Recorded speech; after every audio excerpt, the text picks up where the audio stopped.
आपलं हार्दिक स्वागत। सुरुवातीला एक नजर आजच्या ठळक घडामोडींवर। तब्बल 18 वर्षांनी कोंडिवली गावाला पेटला देवीचा होम। ग्रामस्थांनी लुटला पालखी नाचवण्याचा मनमुराद आनंद। गीतेंना 30 वर्ष दिलीत, मला केवळ 5 वर्ष द्या, नामदार तटकरे। अभिनेत्री उर्मिला मातोंडकरचा काँग्रेसमध्ये प्रवेश। रविवारी सर्व सहकारी बँका सुरू। आरबीआय।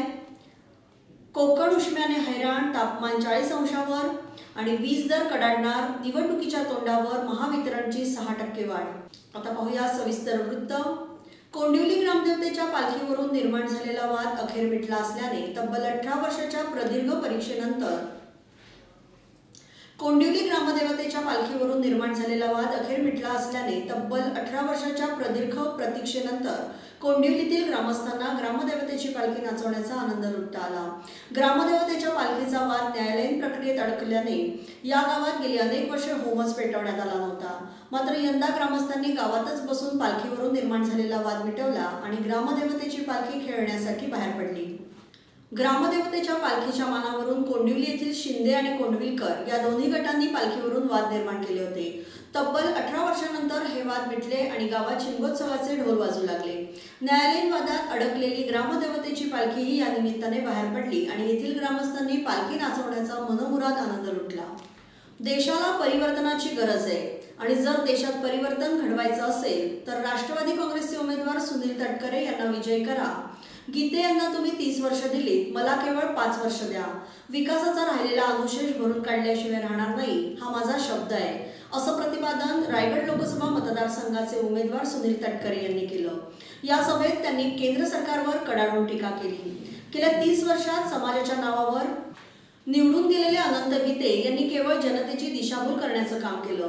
भाजपबरोबर युती होणार नाही असं जेव्हा गीते यांना वाटत होतं तेव्हा ते मोदींच्या विरोधात बोलत होते, परंतु सेना आणि भाजपची युती होताच गीते मोदी नावाचा जप करू लागलेत। त्यामुळे गीते यांचा खरा चेहरा कोणता, युती होण्याआधीचा की युती झाल्यानंतरचा, याचा विचार करण्याची वेळ आली आहे, असा टोलाही त्यांनी यावेळी लगावला। या सभेत आत्माराम कदम यांच्यासह अनेक कार्यकर्त्यांनी राष्ट्रवादीमध्ये जाहीर प्रवेश केला। या सभेला गुहागर मतदारसंघाचे आमदार भास्करराव जाधव, दापोली मतदारसंघाचे आमदार संजयराव कदम, राष्ट्रवादी काँग्रेसचे जिल्हाध्यक्ष बाबाजीराव जाधव यांनी संबोधित केलं। व्यासपीठावर राष्ट्रवादी तालुकाध्यक्ष सतू कदम यांच्यासह मंडणगड दापोली राष्ट्रवादीचे पदाधिकारी उपस्थित होते। खेड तालुक्यात झालेल्या लोकसभेच्या पहिल्याच प्रचार सभेला कार्यकर्ते मोठ्या संख्येने उपस्थित होते। अजूनही व्यासपीठावर आलेले नाही आहेत असे आपले सगळ्यांचे भाऊ आमदार संजयराव कदम साहेब, त्याचबरोबर सर्व उपस्थित सन्माननीय व्यासपीठ आणि आपण सर्व या जिल्ह्याचे माजी पालकमंत्री, या जिल्ह्याचे प्रभारी सन्माननीय भास्करशेठ जाधव साहेब, दापोली खेड मंडणगडचे आमदार आपल्या सर्वांचे भाऊ संजयरावजी कदम साहेब,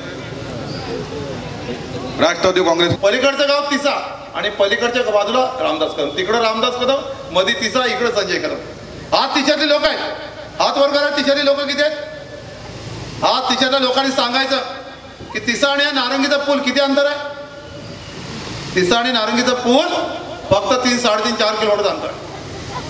खासदार या तालुक्यातले आहेत, 15 तालुक्याचा एक लोकसभा मतदारसंघ आहे।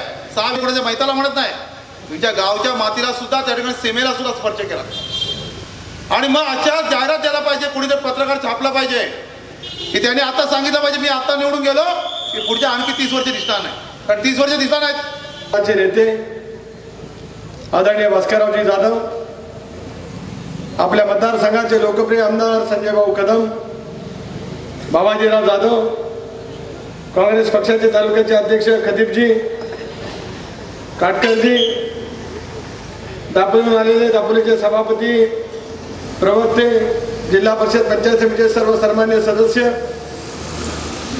तालुका राष्ट्रवादी काँग्रेस पक्षाचे अध्यक्ष सतूजी, मंडणगडच्या परिसरातून आलेले काँग्रेस राष्ट्रवादी काँग्रेस पक्षाचे सर्व सन्मान्य पदाधिकारी। बॉलिवूडची रंगीला गर्ल उर्मिला मातोंडकरने आज काँग्रेसमध्ये प्रवेश केला।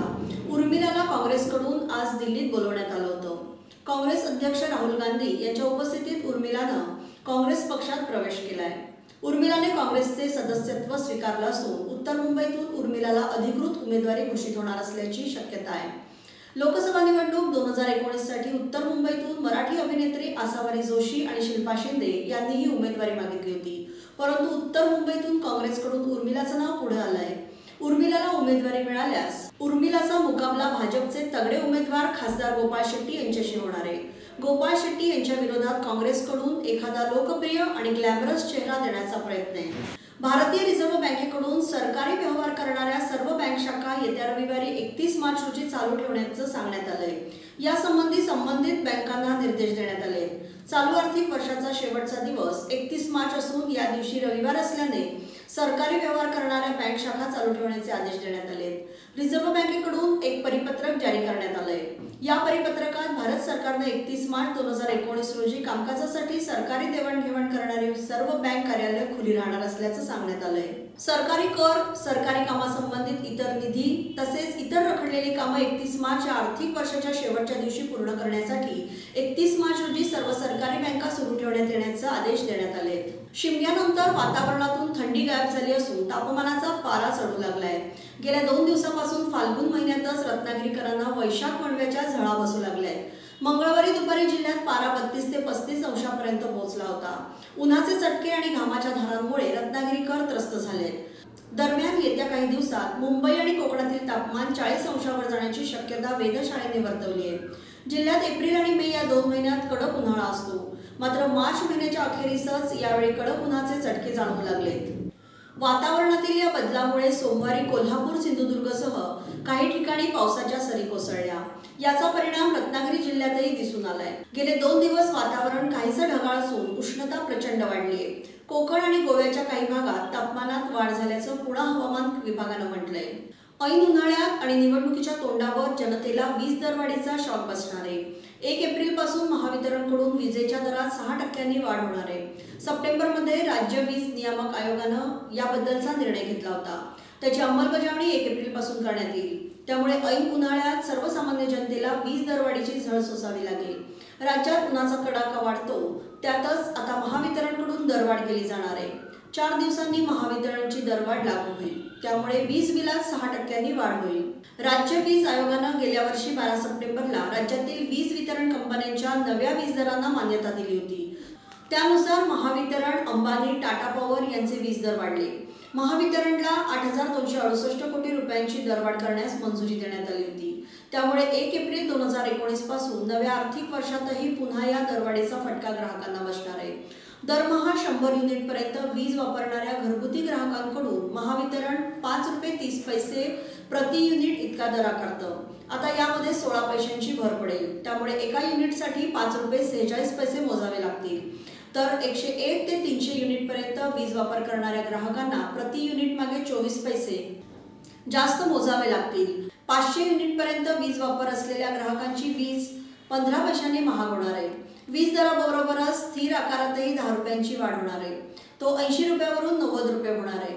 महावितरणची 12,382 कोटी रुपयांची दरवाढ तुर्तास लांबणीवर टाकण्यात आली आहे। ही विधानसभा निवडणुका संपल्यानंतर कधीही लागू होऊ शकते। त्यामुळे येत्या काही महिन्यात राज्यातील जनतेला दरवाढीचे आणखी शॉक बसण्याची शक्यता आहे। 16 ते 23 मार्च दरम्यान श्री विठ्ठलराव जोशी चॅरिटेबल ट्रस्ट आणि स्पोर्ट्स अकॅडमी डेरवण यांच्यातर्फे घेण्यात आलेल्या डेरवण यूथ गेम्स 2019 या राज्यस्तरीय क्रीडा स्पर्धेत रोटरी इंग्लिश मीडियम स्कूल खेडच्या विद्यार्थ्यांनी विविध क्रीडा प्रकारात सहभाग घेऊन आपलं यश संपादित केलंय। सदरची क्रीडा स्पर्धा ही athletics, badminton, table tennis, wall climbing, carrom, बुद्धिबळ, yoga, gymnastics, swimming, archery, shooting अशा विविध क्रीडा प्रकारांवर आधारित घेण्यात आली होती। यामध्ये रोटरी इंग्लिश मीडियम स्कूल खेडच्या क्रीडापटूंनी सहभाग घेऊन रोटरी स्कूलच्या यशाची परंपरा कायम ठेवली आहे। यामध्ये जिम्नॅस्टिक प्रकारातील 12 वर्षाखालील मुली या गटामध्ये वेदा जाधव हिने फ्री हँड जिम्नॅस्टिकमध्ये द्वितीय आणि रोप जिम्नॅस्टिकमध्ये द्वितीय क्रमांक, ऋचा मोहिते हिने हुप जिम्नॅस्टिकमध्ये द्वितीय आणि फ्री हँड जिम्नॅस्टिकमध्ये तृतीय, योगा या खेळ प्रकारात 14 वर्षाखालील गटामध्ये ओम राजवर यांनी सुवर्ण पदक, अनुष्का मातले हिने 5वा क्रमांक, तसेच कॅरम या खेळ प्रकारात 14 वर्षाखालील मुले या गटात यश खामकर यांनी सुवर्ण पदक आणि अर्जुन खामकर यांनी कांस्य पदक पटकावलं। तर बुद्धिबळ या खेळ प्रकारात 18 वर्षाखालील मुले या गटामध्ये कारुण्य जाधव याने 5वा क्रमांक प्राप्त केला आहे। वरील सर्व यशस्वी विद्यार्थ्यांनी प्राप्त केलेल्या यशामुळे रोटरी इंग्लिश मीडियम स्कूल खेडचं नाव संपूर्ण महाराष्ट्रात पुन्हा एकदा ठळकपणे अधोरेखित झालंय। यामुळे वरील सर्व खेळाडूंवर कौतुकाचा वर्षाव होतोय। वरील यशस्वी खेळाडूंना बुद्धिबळ प्रशिक्षक कल्पेश सकपाळ, योगा आणि जिम्नॅस्टिक प्रशिक्षक गौरव आमरे, कॅरम प्रशिक्षक योगेश आपटे, क्रीडा शिक्षक कृणाल चव्हाण, श्रेयस पाटणे, सौ शीतल मॅडम यांचं मोलाचं मार्गदर्शन लाभलं। संस्थेचे चेअरमन बिपिनदादा पाटणे, गव्हर्निंग काउन्सिलचे अध्यक्ष डॉक्टर अनिल जोशी, शालेय व्यवस्थापन समितीचे अध्यक्ष डॉक्टर अजित भोसले, शाळेच्या मुख्याध्यापिका सौ भूमिता पटेल, सर्व पदाधिकारी, सर्व शिक्षक, शिक्षकेतर कर्मचारी यांनी यशस्वी खेळाडूंचं अभिनंदन केलं। रत्नागिरी सिंधुदुर्ग लोकसभा मतदारसंघात सेना भाजप युती विरोधात काँग्रेस आघाडी, स्वाभिमान आणि वंचित बहुजन विकास आघाडी अशी चौरंगी लढत निश्चित झाली आहे। रत्नागिरी सिंधुदुर्ग लोकसभा मतदारसंघामध्ये सेना विरुद्ध स्वाभिमान अशी काटेकी टक्कर अपेक्षित असतानाच काँग्रेस आणि वंचित बहुजन विकास आघाडीने उमेदवारी दिल्यामुळे ही लढत चौरंगी होणार आहे। रत्नागिरी सिंधुदुर्गसाठी 23 एप्रिलला मतदान होत आहे। यासाठी दिनांक 28 मार्च ते 4 एप्रिल या कालावधीत उमेदवारी दाखल करण्यासाठी मुदत आहे। युतीचे उमेदवार खासदार विनायक राऊत हे 30 मार्च रोजी अर्ज भरणार आहेत। त्यानंतर हॉटेल विवेकच्या मैदानावर युतीच्या पदाधिकाऱ्यांची सभा होणार आहे। यावेळी म्हाडाचे अध्यक्ष उदय सामंत, सिंधुदुर्गचे पालकमंत्री दीपक केसरकर, आमदार वैभव नाईक, आमदार राजन साळवी, आमदार सदानंद चव्हाण यांच्यासह भाजप आरपीआयचे पदाधिकारी उपस्थित राहणार आहेत। आणीबाणीच्या काळात लोकशाहीसाठी लढा देणाऱ्या व्यक्तींचा तब्बल 42 वर्षांनी सन्मान होतोय। जिल्ह्यातील 58 जणांना या योजनेचा लाभ मिळणार असून प्रत्यक्ष सहभागी असलेल्यांना दरमहा 10,000 रुपये तर वारसांना 5,000 रुपये मानधन दिलं जाणार आहे। आणीबाणीच्या काळात लोकशाही टिकवण्यासाठी प्रत्यक्ष सहभाग घेणाऱ्या जिल्ह्यातील 47 जणांचा यात समावेश असून 10 व्यक्तींच्या पत्नी आणि एका महिलेच्या पतीलाही या योजनेचा लाभ मिळणार आहे। यासाठी गेल्या वर्षीचे 63 लाख रुपये अनुदान प्राप्त झालं असून त्याचं वाटप तहसील कार्यालयामार्फत सुरू करण्यात आलंय।